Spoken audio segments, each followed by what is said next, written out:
გვიხსენით ახლა რა არის ეგა? ეს არის შიგნით, ეს არის ჩვენი ძველებური ტრადიციული სპანური კერძი. რომელიც გაიგეთ მიუხვანს არახსოვს.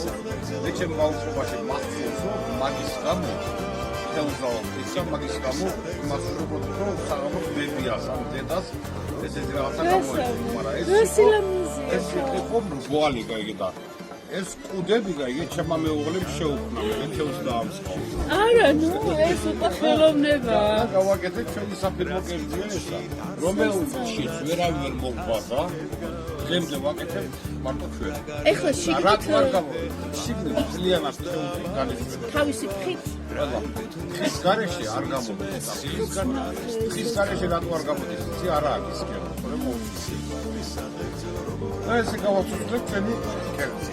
საოცრება და ეს არის ესე იგი სიმონ არღულიანის მკლმახე. სვანურად. და ქართული თარგმანი არა აქვს და რატო? კალმახი.